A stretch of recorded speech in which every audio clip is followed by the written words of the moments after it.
أعوذ بالله من الشيطان الرجيم. بسم الله الرحمن الرحيم. ألف لام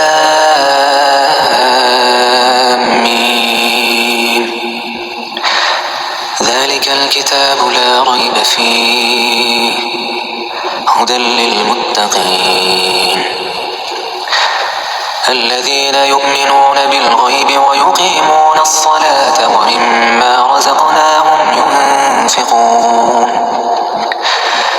والذين يؤمنون بما أنزل إليك وما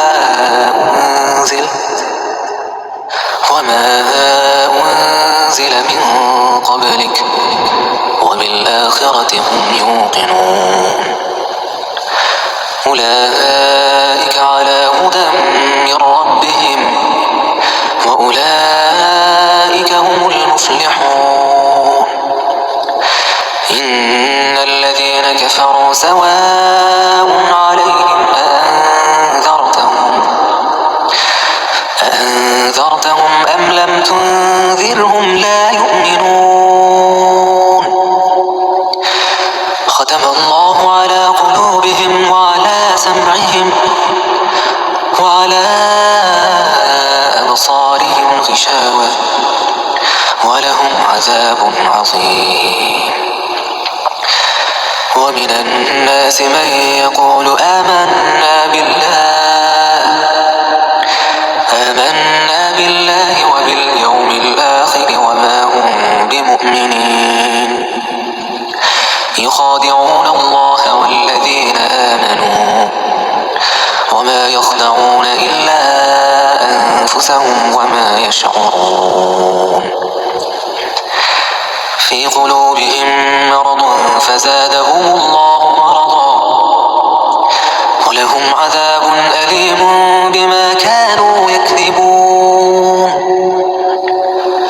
وإذا قيل لهم لا تفسدوا في الأرض قالوا إنما نحن مصلحون ألا إنهم هم المفسدون ولكن لا يشعرون.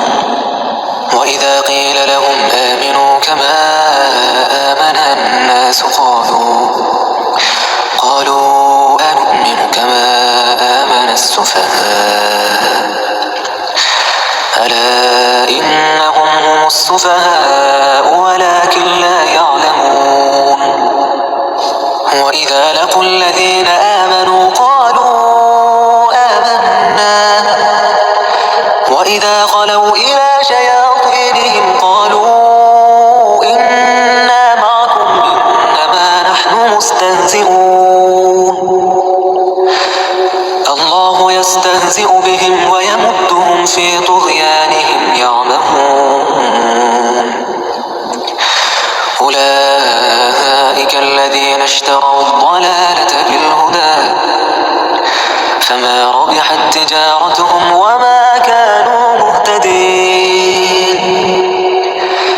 مثلهم كمثل الذي استوقد نارا فلما أضاءت ما حوله ذهب الله بنورهم وتركهم في ظلمات لا يبصرون. صم بكم عمي فهم لا يرجعون. أو كصيب من السماء فيه ظلمات ورعد وبرق يجعلون أصابعهم في آذانهم من الصواعق حذر الموت والله محيط بالكافرين. يكاد البرق يخطف أبصارهم كلما أضاء لهم مشوا فيه وإذا أظلم عليهم قاموا ولو شاء الله لذهب بسمعهم وأبصارهم إن الله